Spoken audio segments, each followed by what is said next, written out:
திருப்பரங்குன்றம் அழகிய முருகா தீராவினைகள்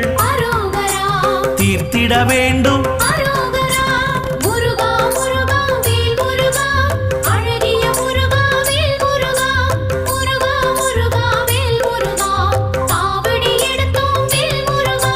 சுவாமி மலையனே ஏரகத்திரைவா அப்பனுக்கு பாடம் சொன்ன ஆறுமுகவேலா